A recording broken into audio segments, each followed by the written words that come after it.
basically right here. Can you see my screen and the presentation in full screen now? Yes, thank you. Okay, thanks. Okay, so let's start. I have a quite long presentation, but I was focusing a bit also on the Renewable Energy Directive. So we'll see how much time we have to get through it.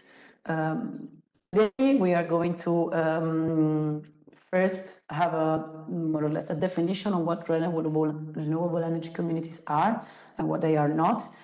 Who is intended to establish energy communities and how they can be established, what are the barriers that have been identified by the legislators, and we go through some of the results of the Renaissance project, which I think might help you also understand how energy communities can be built. So first of all, this is the official definition of renewable energy communities. An energy community is an association or a legal entity that produces and shares renewable energy, generating and managing cost-effective green energy autonomously and reducing CO2 emissions and energy waste. The community might be composed of, and this means only or altogether, doesn't have to be necessarily all of them. It can be of local citizens, businesses, public administrations, small and medium-sized enterprises, and so on and so forth. So there is basically there is no limit to the participation of any entity in energy communities. And we will see why this is so wide. The image that you can see here on the right is trying to represent a little bit the diversity of the different energy systems that can become or be part of an energy community. Here you can see that you can have a rural farm, a suburban municipality, you can have far away in the mountains ski village resort that needs to share energy with the local, with the town close by. You can have public services such as hospitals, schools, universities, and so on. Or you can also have students or social housing joining energy communities. And you can also see from the drawing that there are many different energy vectors that can be producing energy in an energy community. You can have wind power, you can have geothermal power, you can have photovoltaic panels or thermal panels. Of course, you will need, in some cases, some energy storage devices. These are called BESS systems, or battery energy storage system. It can also be thermal in some cases, and it can also be energy from bio-waste thermal use, for example, aerobic or anaerobic digesters that produce energy from organic waste. Okay. What is the purpose of energy communities? Energy communities have a primary purpose, which is to provide benefits to the shareholders, environmental, economic, and social benefits.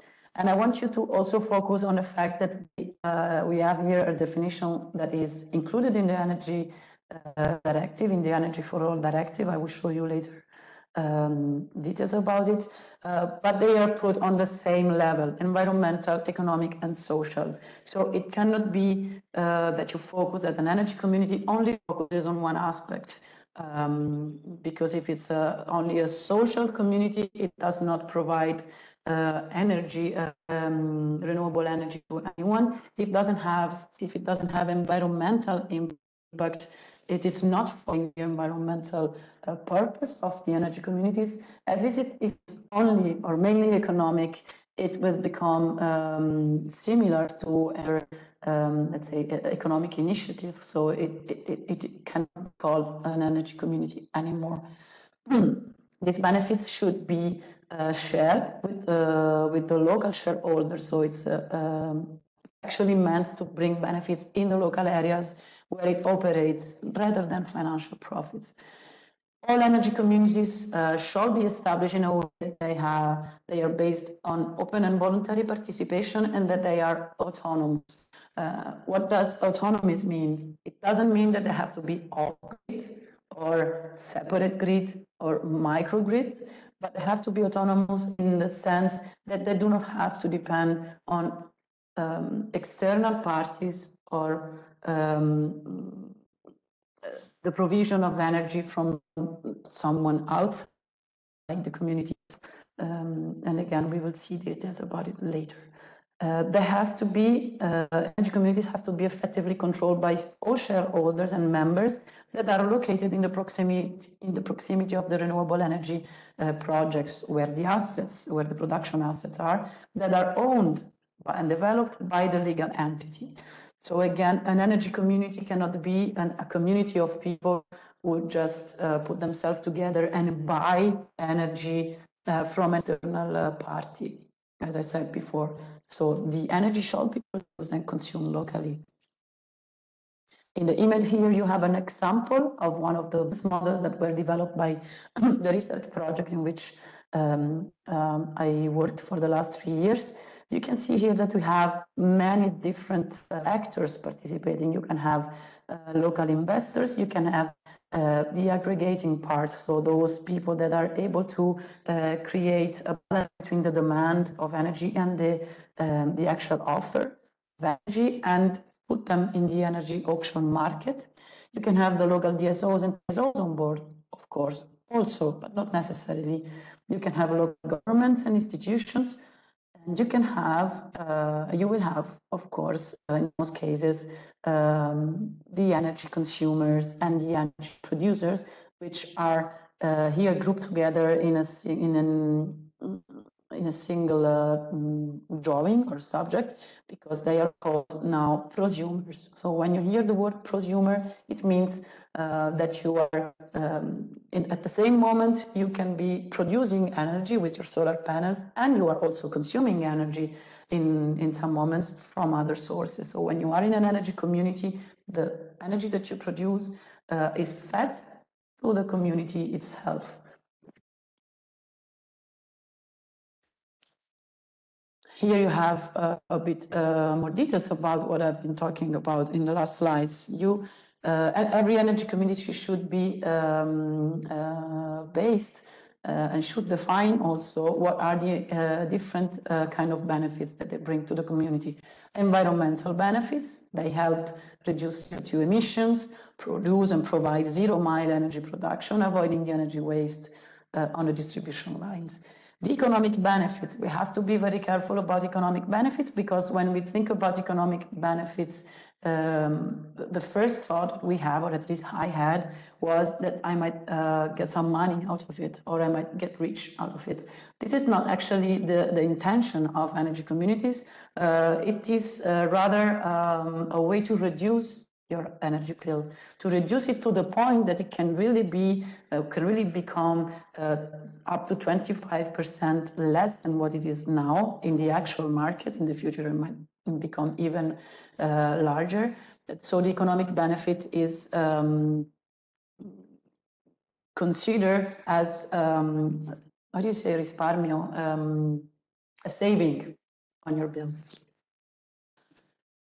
The social benefits, of course, energy communities are not only focusing on energy sharing, they can be focusing on energy sharing alone, but they can also include other activities, such as encouraging the development of other local productive sectors, such as encouraging circular economy, for example, recovering waste, collecting organic waste, or building the community on other pillars.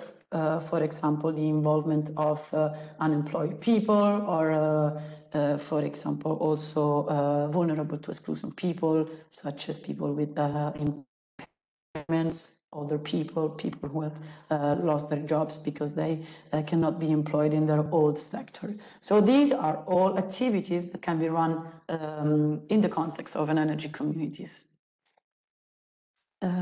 Just a technical notice to Michela.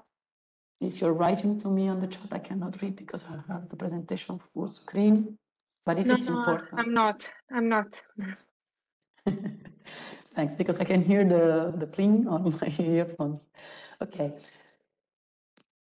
So again, renewable energy community members can be all the members that are allowed. So it can be natural persons, individual person, either as individuals or as groups. For example, a building, a whole building, people living in the same building. Sorry if I don't have the right word. SMEs. We don't go to the medium enterprises and large enterprises because otherwise for them it could become a different investment line, which is not the case for the energy communities, but they are not excluded from participating in an energy community, but it has to be well defined. Again, it cannot be the main economic activity of any of the actors, of any of the members involved. Also, local authorities, including municipalities, this has gone behind it. And if I might add, since you are all teachers, also schools, university, and any other public service and associations and NGOs. It is, for example, important to notice that, as far as I know, the latest in the latest events that we have had, the European Commission member, the policy officer, Mr. Achille Hanoser, just mentioned the fact that probably in the next years we will see obligation for schools and public buildings who have space on top of their roofs or anywhere to not only start installing renewable energy production systems, but also to push for the kickoff of new energy communities or be part of existing energy communities. So it will become a kind of obligation. Excuse me, in case you Rebecca, I did Yes. not understand what you mean by SMEs. Small and medium enterprises. Thank you. So it depends on the number of employees that you have. If you are under, tell me if I'm wrong, Michael and Alessandro, if you have less than 250 employees, Yes. you can be considered a medium enterprises. Less than 50 is a small enterprise. And then you go to large enterprises that have more employees. Large enterprises are actually not seen in the context of energy communities, but we will see how they can, in any case, they can join energy communities, but they can only take a very small role or part. Here on the right, the image is meant to show you how different the energy ecosystem could be, because here you can see that let's say diversity is also very important when you talk about energy production systems. So you can have energy communities that are very much community oriented, you can see on top right, or you can have on the opposite side energy communities that are very much private oriented or oriented to performance. In this case, you have consumers and prosumers exchanging energy with a licensed supplier or an energy provider, as you can also name it, who is selling the energy produced in auctions to the energy grid. This is very much the business as usual. Again, there are business models for energy systems or energy communities that include also this option, which is giving to the members maybe fewer benefits in terms of environmental or social impact, but might be simpler, for example, because you don't have to change too much of your usual habits or your common habits in terms of energy consumption and production or energy behavior, let's say. On the left, right, you can see project energy company. So it can be built as an energy company, more or less, at the local level, or it can become a local energy association with a centralized intermediator, which is called virtual power plants, let's say, who is collecting virtually all the different energy production of the energy communities, and again selling it to an aggregator, to the grid this is maybe not so clear, but this is just meant to give you a bit an overview of how diverse also the structure of each energy community can be. They are not defined in a single way. Okay, if you have questions so far, otherwise I'll jump to the research results.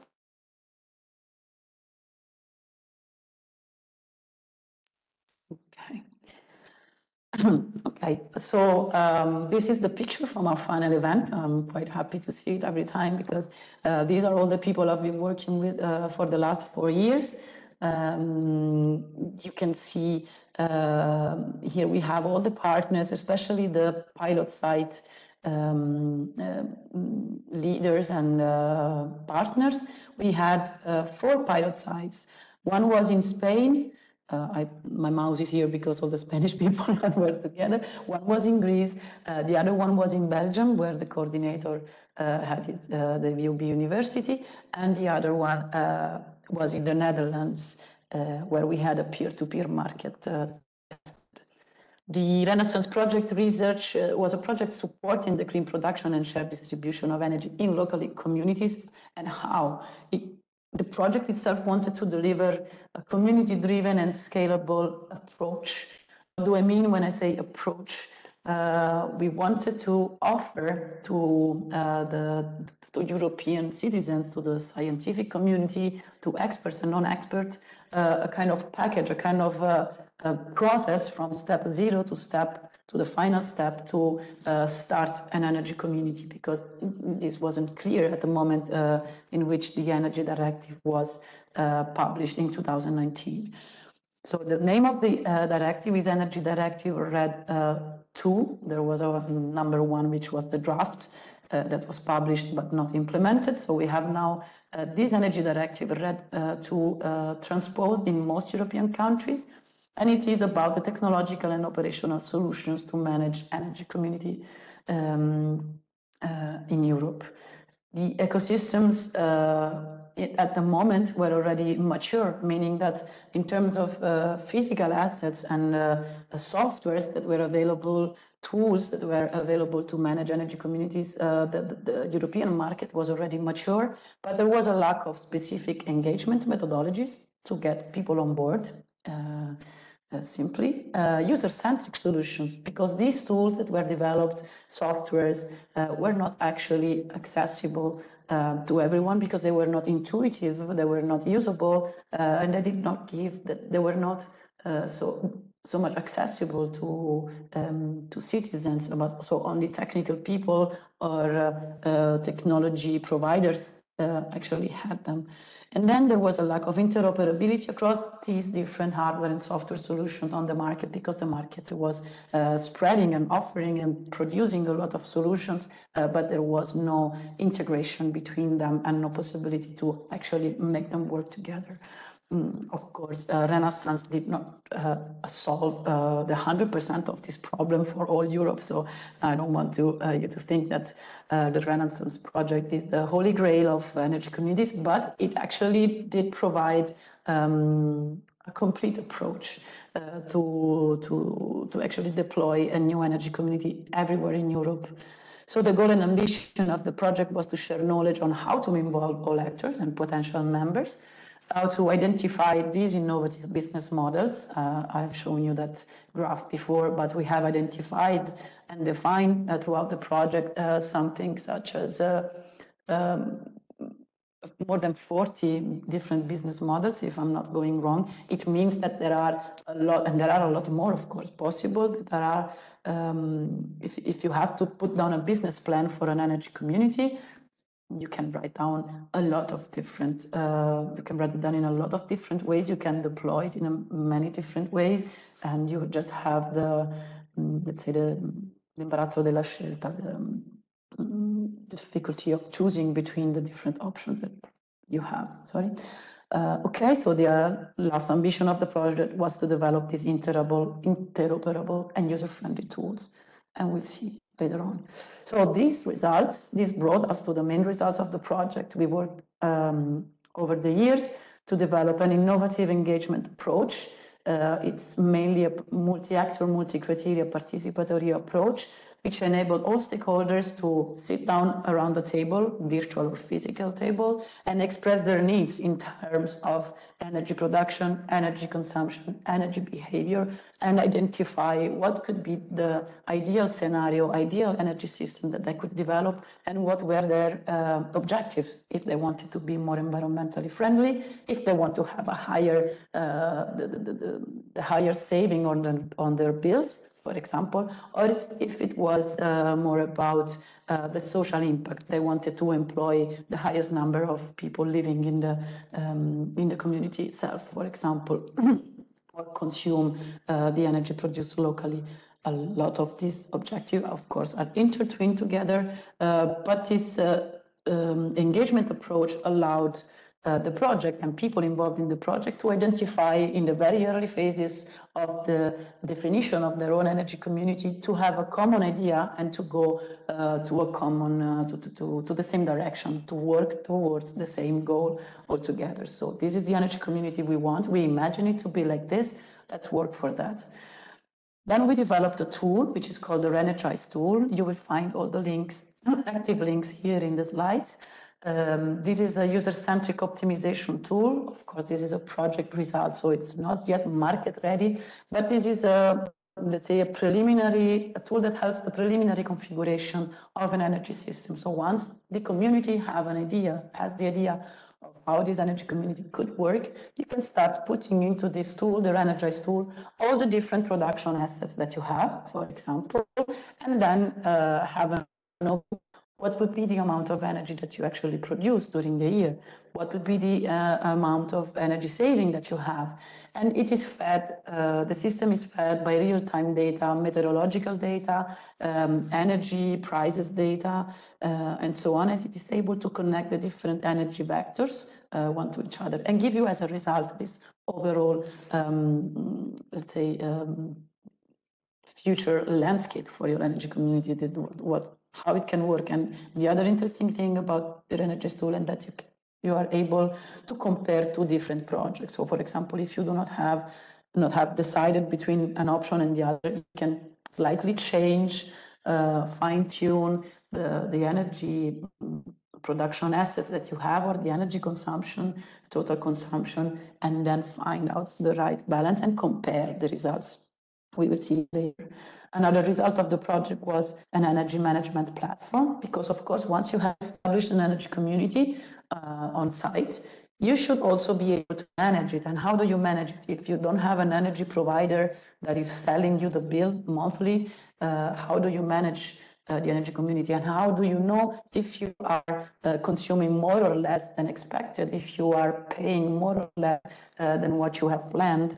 So the energy management platform helps not only defining for each user, for each member, specific, let's say, consumption schemes. So you can decide that you want to only buy energy when it's cheaper and you prefer to consume less in a certain moment of the day, or you just want to consume as much as you want, but still get some advantages, but lower than others, of course, or you want to have a social objective and give your energy in excess to the most needing in your energy community. You need a platform for that. This is a software, basically, where you can define all of this.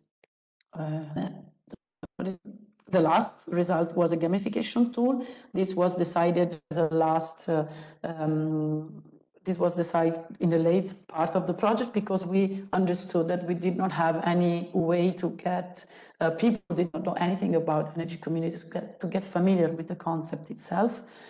So we developed a serious online game to familiarize with energy communities, and I warmly suggest you all to try it, to test it, and also to send the link to your students, because it's fun. First of all, I hope it's fun for them, and it really helps understand what collaboration and cooperation means when you have to develop an energy community.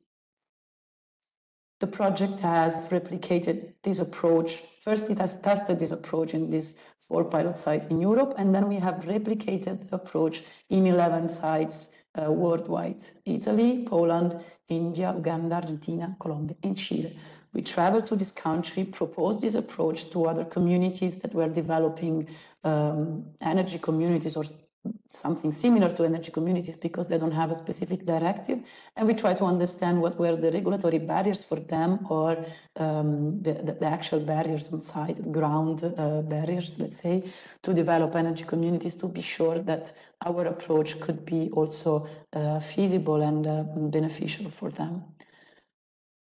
I would like to show you a video, but I rather go to the end of the presentation and then you can watch it yourself. This is a very short video, 5 minutes video that we have recorded in the Dutch pilot site in Eemnes, where we had more than 100 citizens participating to the presentation day of the project, to the onboarding event, and we have interviewed all the members of the energy community there. So we have the DSO, the technology provider, we have a regulator, we have the municipality, and we have citizens talking about energy community. So I hope you might find it interesting and inspirational, and it's very important that you have also some documents with which you can relate with from a human to human point of view. There are many videos, we have more than 17 videos where you can explore what Renaissance did in every pilot site. Questions up to now? Otherwise, I can go through the main points of the Energy Directive.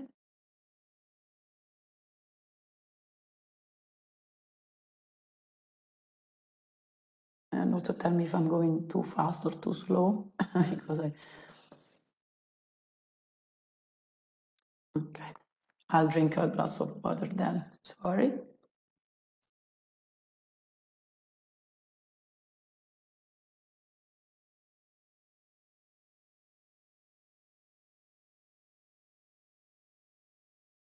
I don't know if there is a small break that you think we should have at some point, Michela and Alessandro. I don't know, it depends how many slides we have. I don't know. Okay, so this is the second and final part of the, sorry, third and final part of the presentation, and we have 15 slides to go, and basically that's it, and then I will leave some floor for questions, so we can either have a break now or have a break before we finish and then have some question and answer time for everyone. Okay, if you want to have 5 minutes all, and then for me, no, but if you need, yes. Someone? Yes, I don't know because it's 5:15, and we have the meeting until 6, and I wish we don't keep the teachers for longer than we were supposed to. So maybe we can, if you're okay, Rabia, if you need a pausa, if you need a little break, we can have it. But if you don't, if it's not too necessary, I would rather go straight forward, and so we can maybe finish a bit earlier than 6. Yeah. Yes, no problem with me. I had my glass of water. So please, I invite you all to take a pause in case you need. Just take a walk, go around. You have the recording later on. Don't stick to the screen if you don't feel like. I can go on. I think we have now. I should be getting to the end of it in less than 20 minutes. Okay.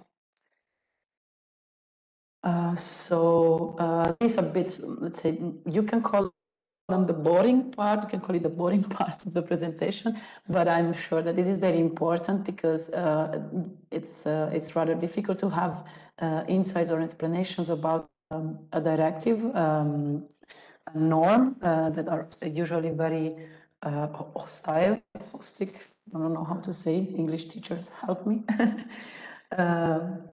Anyway, I will go through the main articles of the Energy Directive and then collect the main points in a single slide at the end of it. But wait, there's something I didn't see.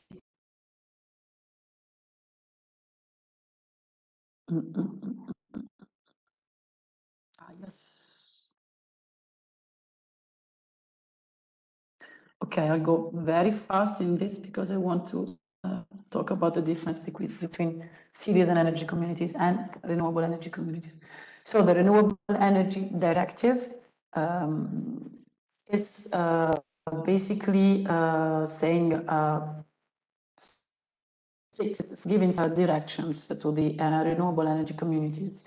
Energy communities should include, of course, the production, self-consumption, sale, and share of renewable energy. So this is the Article 22, promoting the sharing of energy and community ownership in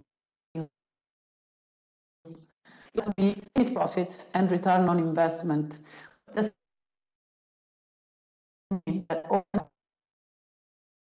commercial purpose. Otherwise, it will be again a market in which the main market actors would sit on top, and then the community aspect would be gone soon. So the definition of the directive is stating that the primary purpose is to provide those benefits to the share or have a commercial purpose. And there are details on it, and every country has transposed this norm in a way that should be coherent with the original norm. It has to be open and non-discriminatory, so the access should be based on open and voluntary participation. This is a broad principle, but then every member state should give further specification about it, depending, of course, on the specific social demographic or socio-economical statistics or context in the countries. It has to ensure that it is voluntary and that members have the freedom to leave anytime they want, as it happens now with your market operator in all Europe. You should have the right to change operator or to leave the current operator for another one, except in member states where still you have nationalized energy providers, which is something that the European community is fighting against since lots of time, but we can see it later. Then it has to mitigate the regulatory challenges to the RES uptake and deployment. So it means that every member state should remove the barriers, especially legal barriers, to the establishment of energy communities, and it has to promote and facilitate them. So it must put in place effective frameworks to create this favorable environment for the creation of renewable energy communities. It has, in every country also, there should be an assessment, possibly yearly or every 3 years, an assessment of existing barriers and a roadmap to remove them or to mitigate the impact of these other barriers to the deployment of energy communities. These two articles are separated because one is especially focused on legal barriers or regulatory barriers. Then also other barriers should be assessed, for example, physical barriers, social barriers, other barriers that might get through the way of energy communities deployment.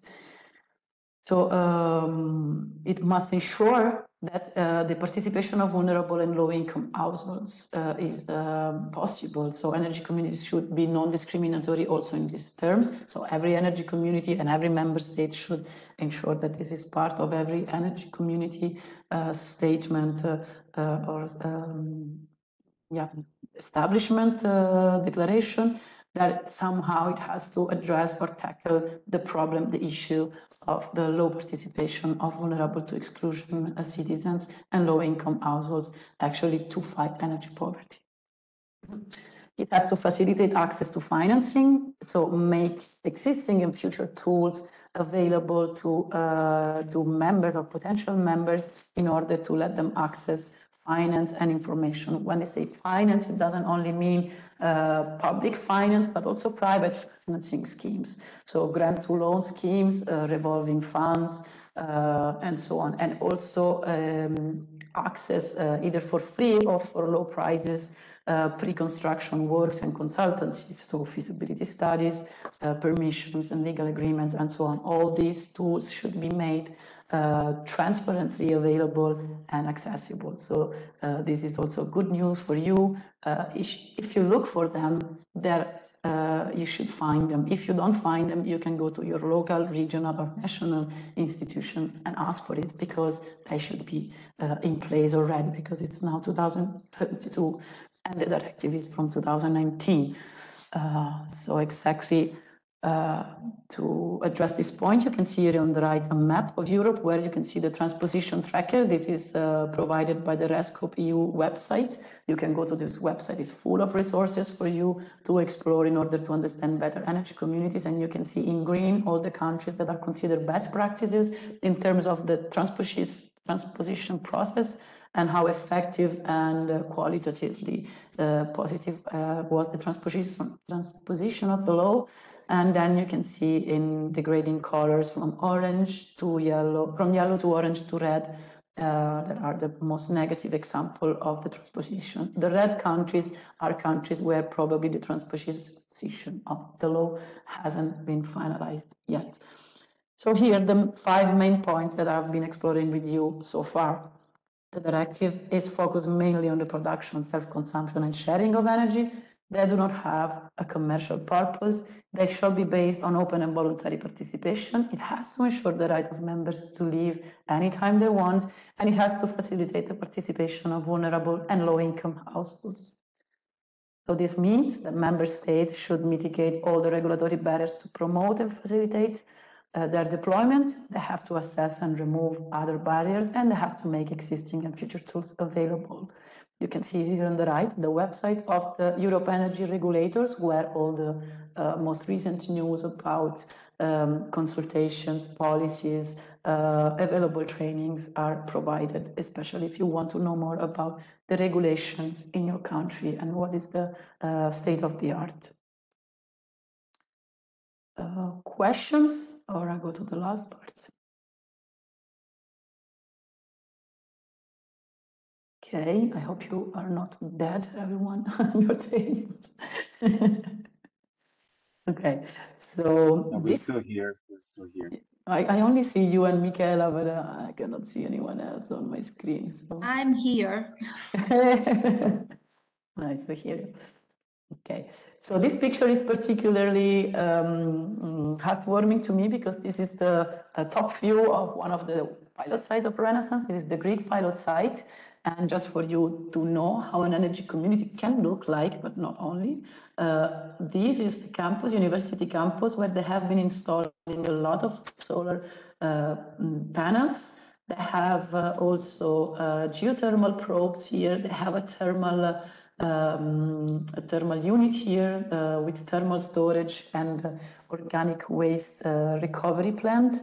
And here, all the campus houses where students live are provided also with solar panels, and they all have smart meters.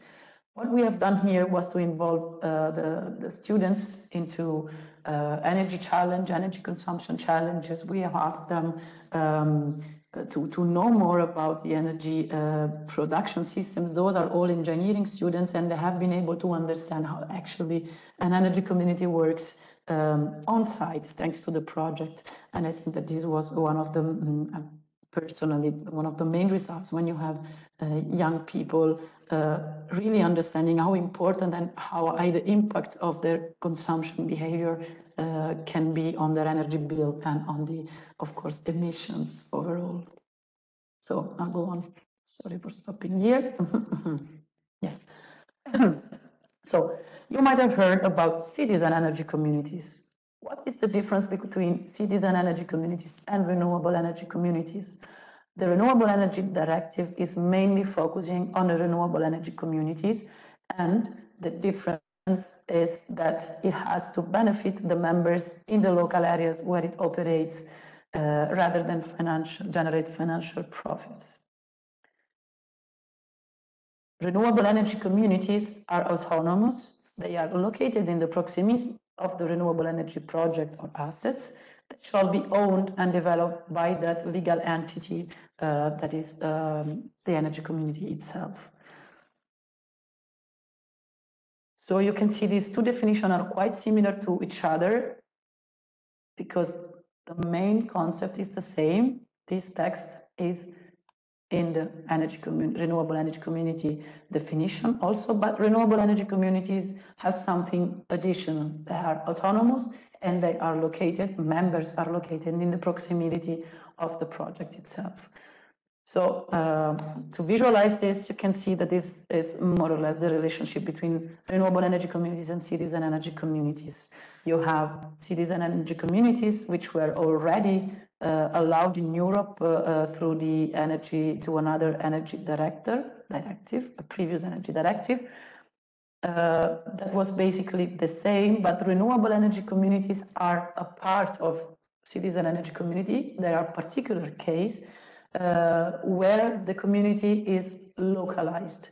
So a citizen energy community, to make an example, could be composed by my household, a household or another production plant somewhere else in my region, very far from me. It could be, it could include a school in another district. We could join forces, build an energy community, and share energy on a virtual scale, on a virtual level. An energy provider could provide us the system and the tools to manage this energy community, and this would be beneficial for the society, for the environment, and for the community itself. The difference is that renewable energy communities should be localized. How does it develop in each country? Member states have different possibilities to regulate this localized market. Because the objective of the renewable energy communities is that of building distributed, self-consuming energy communities, which actually address the issue of the losses on the grid, on the energy grid. So in Italy, for example, how do you say that? Well, the need for energy communities is to stay under the same energy substation, to the same grid substation.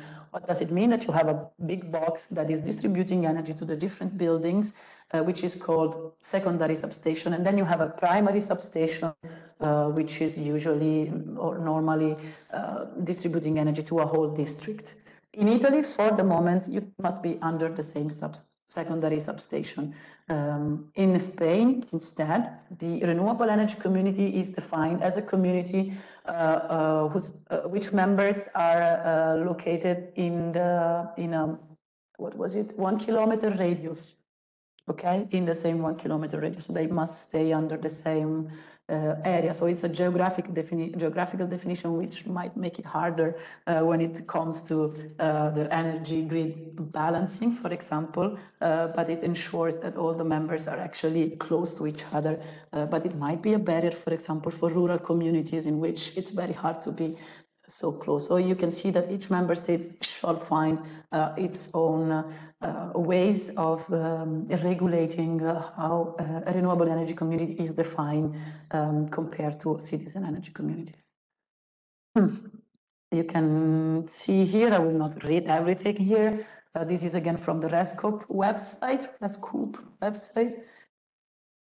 And terms for renewable energy communities and for citizen energy communities. The renewable energy communities are in the Renewable Directive 2, and this is in the Electricity Directive, and it was already existing before. So you can see that there is no autonomy principle for the citizen energy community, while the renewable energy community have a more shared governance and ownership scheme. They must be autonomous. There is no disproportionate control by individual members or outside partners in decision making. So you have effective control by members.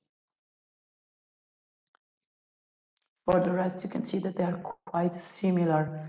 Also, one limit of the renewable energy community is that you don't have large enterprises. So you can see energy communities can involve any entity, while the renewable energy communities only involve those entities, so up to the small and medium enterprises, so no large enterprises involved.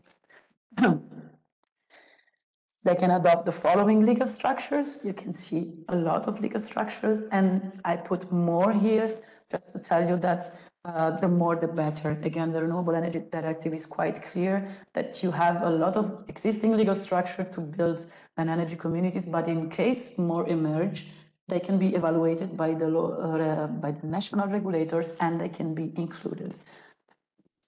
How does it work? So this is basically the process. You start with a situation of interest by different members. You have surfaces for the installation of renewable energy systems, or there are existing ones. The potential members, they come together, they sit around the table, they define their needs and their objectives. They want to be environmentally friendly, or they want to have lower bills and so on. They put down an agreement, they write down a statement and a status, and then they start developing a preliminary energy system on paper. They evaluate it, how it works. Maybe they need some consultancy. Maybe local authorities can help in defining how the energy community can be connected to the grid, if there are aggregators involved, if they can help. And then in the end, when it starts operating, all members can benefit from the savings. Of course, in between, if you can find some economic incentives, financing, and so on and so forth, is even better. And there are a lot in Europe available. You just have to dig down a little bit into the financing schemes. Here we have two examples of the pilot sites. We'll skip this one because we don't want to go beyond the time that I told you, but you can see some details about the Renaissance pilot sites to understand what we were doing. I already explained to you the Greek pilot site, and there was the Spanish and the Belgian pilot site here. This is not Spain, sorry, this is wrong, it's a typo. This is Brussels.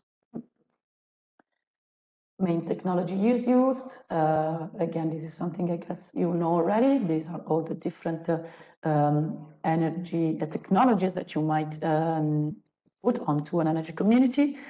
I didn't mention the electric vehicles charger and electric vehicles themselves because they can really help balance the grid before. This is our sea turbine, meaning the organic bio-waste digester producing energy. You have a lot of different energy production technologies that can be part of producing energy in energy communities.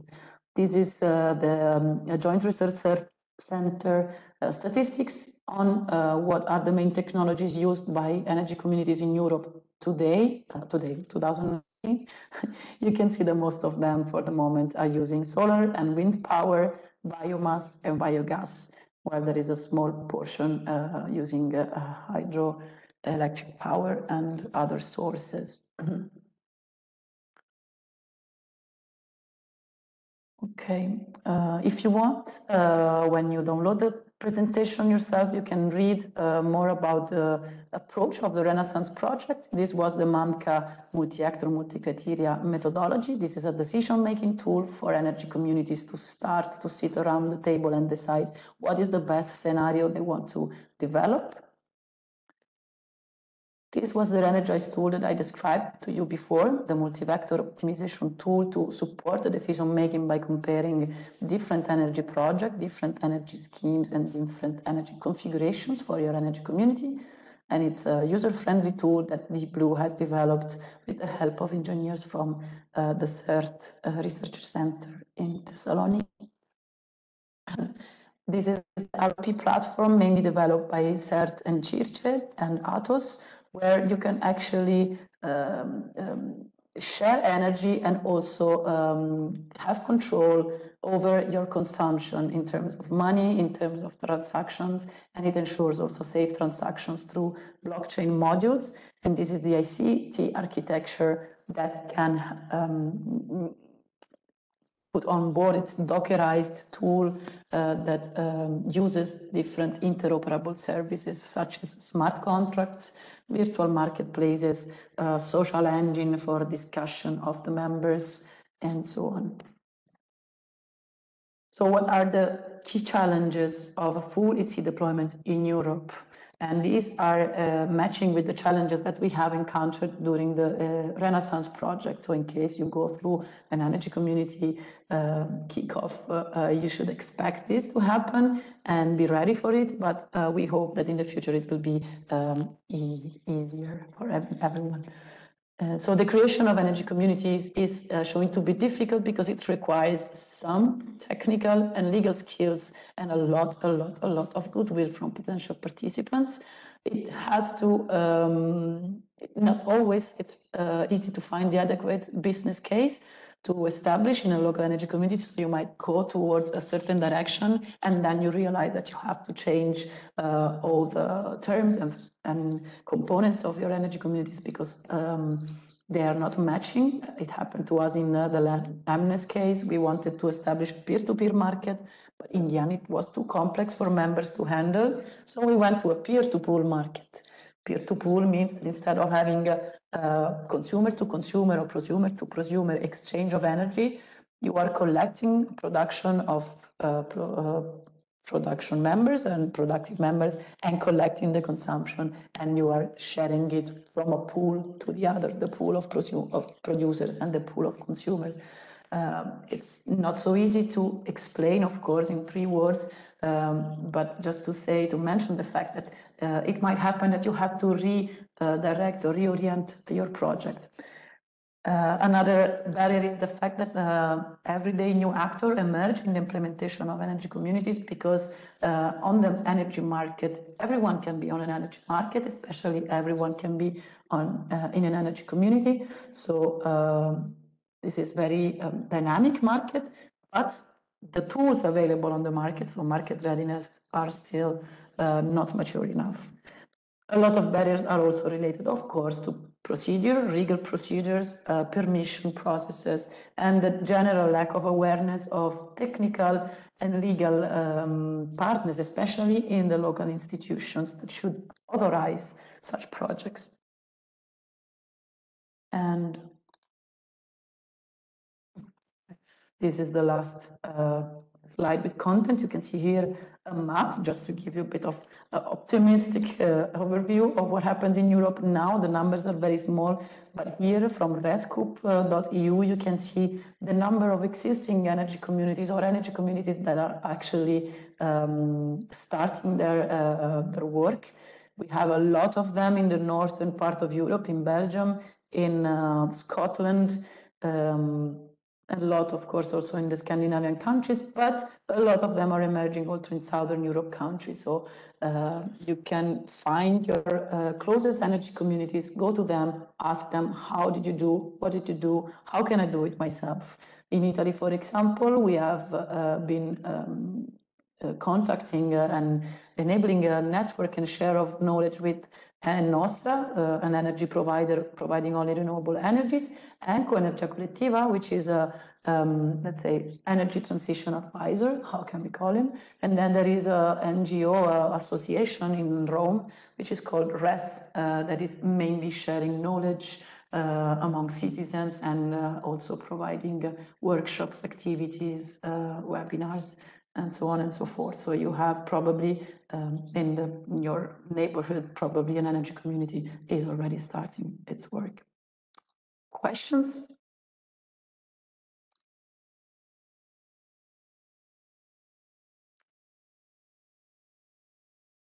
Or thank you from my side. Okay, I'll stop sharing my screen now. Yes. So this was For the it. live?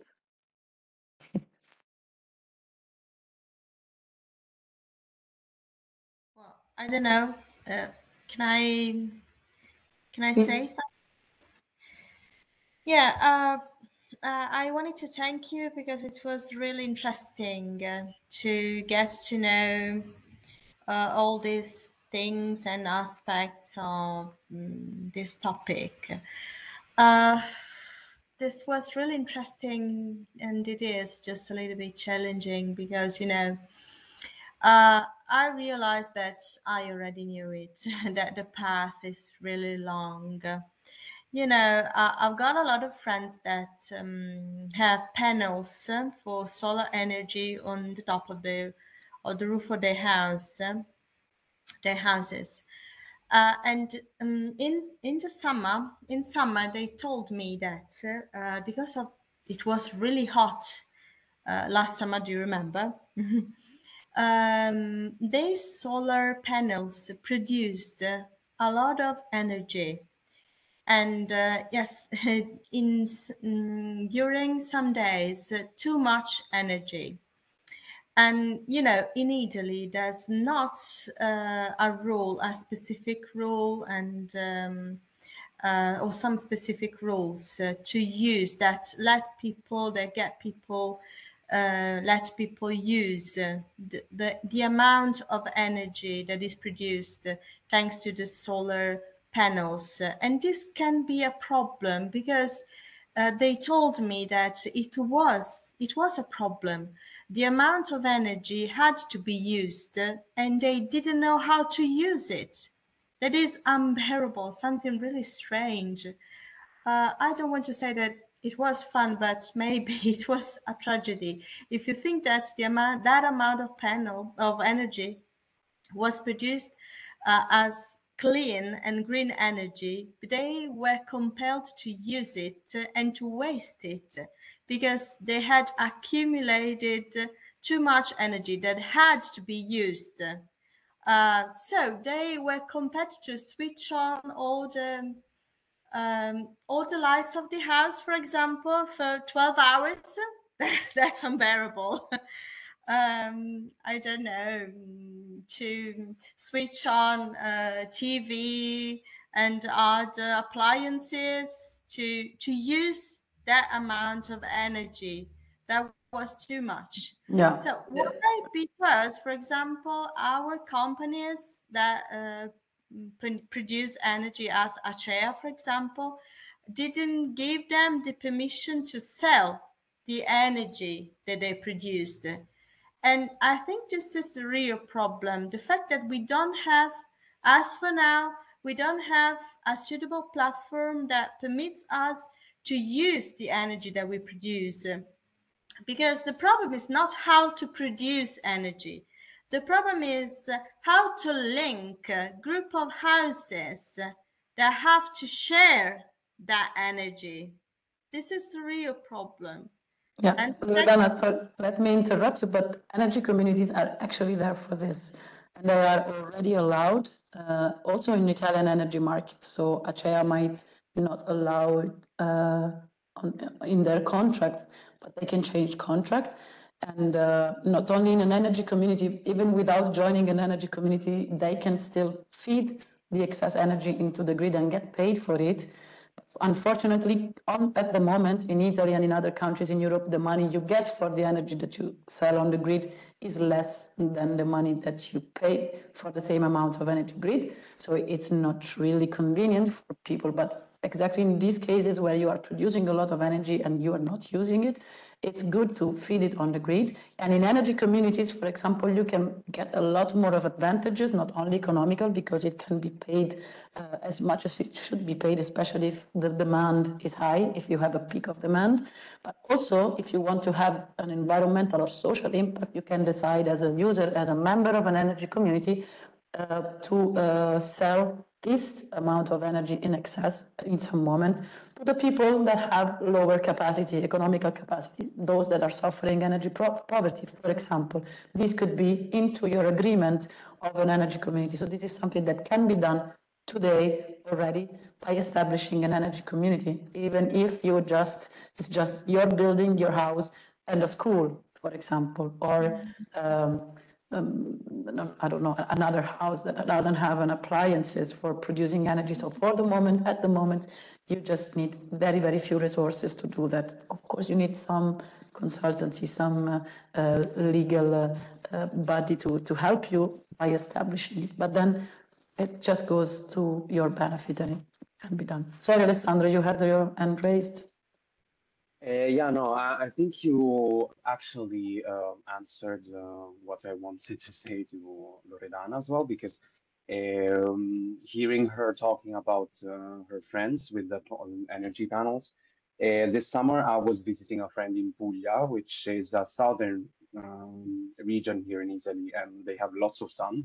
And I've heard that since she had like a house in the countryside, let's say, and they're harvesting olives, she has a solar panel system, and she said that she is actually able to sell it, sell the extra that she was producing. But I think you have to yeah, make a talk with Acea or some of these big providers, let's say, or in Italy we have Acea or any.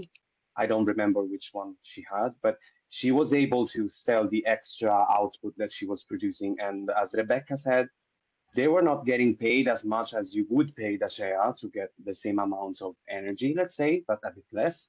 But still, it's better than turning on every electric appliance.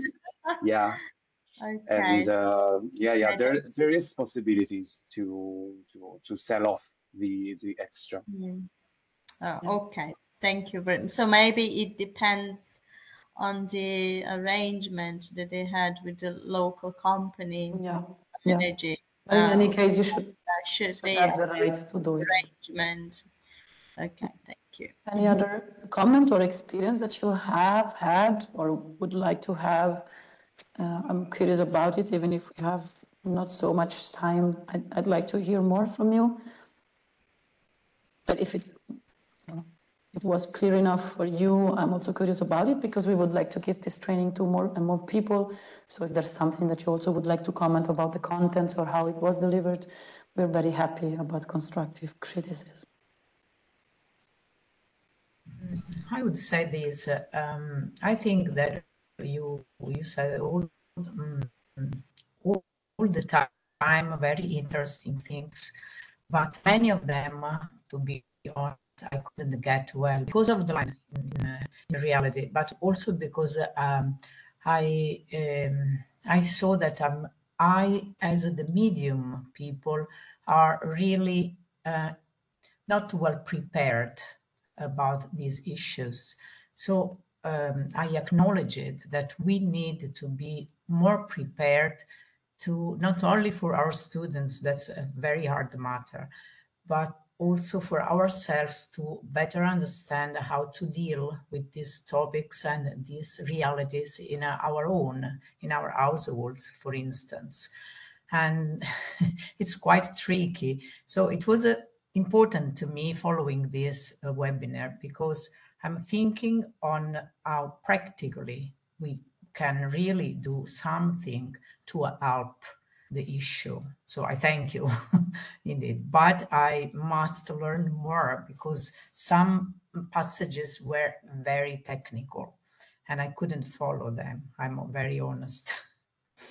So anyway, I think that if I can have a look more at your slides, probably I'll go better into and try to understand the most. As we going on with our webinar, probably we will be able to understand better. So this is the first step, and thank you. I thank you for that, Rebecca. Thank you. And maybe I would share some thoughts about not strictly on your training, Rebecca, and the Renaissance, which was very, very interesting, by the way. There were lots of things, for example, that I started to learn working on choice, and talking to you as well to deliver this training today. For example, you introduced me the concept of how much energy we get lose in only the transportation from the producing plants or where they produce energy to our households. These things, I wouldn't say that's our common knowledge. Let's say if you don't really are interested, if you're not really interested in, how to source energy. And as you know, choice is about teaching and giving to the students and to our teachers the tools, practical and not practical, sorry, yes, practical tools also to teach the students, but also the intellectual tools, can we call them like that, the knowledge that they need to pass on the competence, not just the amount of actual knowledge. Like, 10% of the energy gets lost during the transportation. It's not much about that, but it's more about building in the students how to say, the competence, actually, the competence to decide and to discern by themselves which practice is sustainable, which is not sustainable, how we can improve our lifestyle sustainability, let's say. So it was very, very interesting how you introduced this very new concept, because, for example, I didn't know much about Renaissance myself. I just knew that it was a project that Deep Blue is following and we are working on.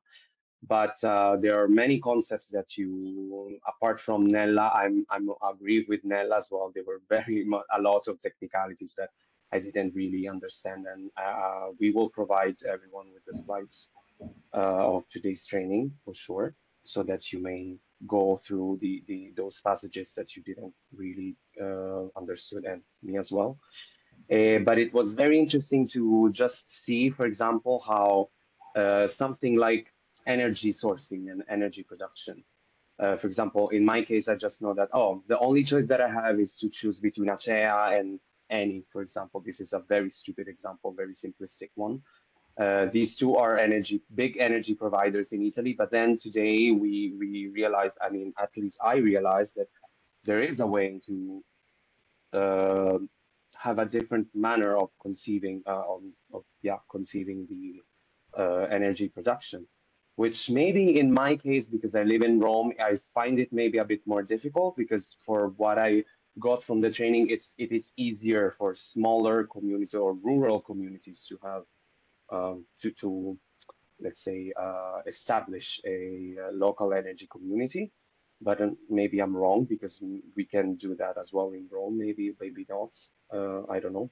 But to have seen that we have a chance also in something like energy sourcing, because what we can do, or at least in my case, what I can think of being sustainable in energy production or energy consumption, at least in my case, is like to use as less energy as possible, like to turn off the lights as long as they can, and etc. And maybe this is shared also with the other teachers here, because what we can, or what I grew up with in my household at least, is like you spend the less lights you have on and the less energy you spend, and it was economic return. But then now it's just not economic return, it's also for the planet. There's also another type of return, and it's not just in less money spent in bills, but it's the conservation of our planet. So yeah, that was very interesting, and thank you for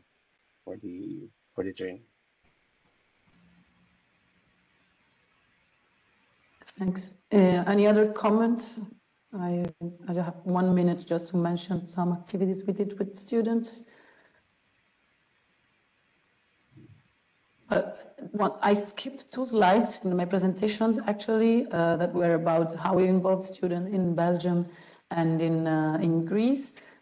I really think that it can be important, and I offer myself I'm available for you to give you some details or inspiration about how you can actually involve students also in practical activities in terms of energy behavior, energy consumption behavior, and raising their awareness about how important is their impact, or their impact can be in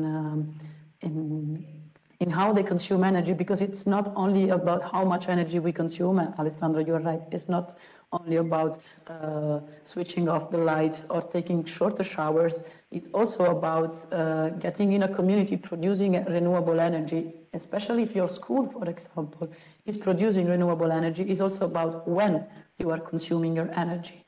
Because if you are using energy in a moment in which is very high production, it costs less to you, to the planet, on the bill, to your school, to your community itself, and the benefits are for everyone. So please visit this energetic website where we show you how we tested the smart metering systems for students and challenging them with responsible consumption behavior challenges. We can also give you a lot of other suggestions, inspirations. You can run role play activities, so from the most theoretical ones that you can do in the classrooms to the practical ones in the classroom and outside the classroom. I saw that Seftan Silik, maybe you were talking, but your mic was muted. No? Maybe I was wrong. I saw her moving. Okay, and what else? Rebecca, sorry. All the links you posted, are those available to have a look at the activities to be proposed to our students? Did I understood well? Well, the three first links, the methodology, the Reenergize, the YouTube link, and the Renaissance Renew It game are the full results that I presented from the project. Yeah. The last one is the video game. You can see that the Renew It game is an online video game that you can give to your students and just tell them that they can play with it freely. It's quite a, I mean, I wouldn't say a simple game. The concept of the game is simple, but it is a bit challenging to learn, to familiarize with. Maybe you can familiarize with it before proposing it to your students.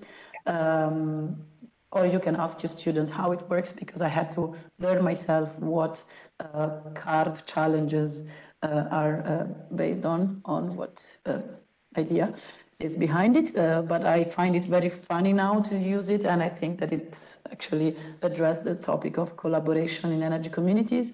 While the last link that I sent is not in the presentation, but I can send over more and more links about it. This is the energetic spin-off project that we have run in Brussels, which I talked about just 2 minutes ago. We involved the students of the campus in responsible energy consumption challenges through Instagram, through surveys, through online videos, and we demonstrated to them that they can consume 25% less of their energy only if they adopt more responsible consumption behaviors, such as turning off some lights, blah, blah, blah, yes, but also consuming energy when they have peak production and consuming less when there is a low availability of energy, which really, really have a high impact.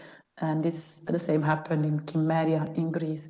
You have plenty of documents on our website. You have a full YouTube playlist with interviews that I suggest you start with, because it shows the phases of the students, which we talk about the project and how we actually involve them. And I'm happy to share with you experience further on. My email is on the presentation, and you can come to me with questions, of course. Okay.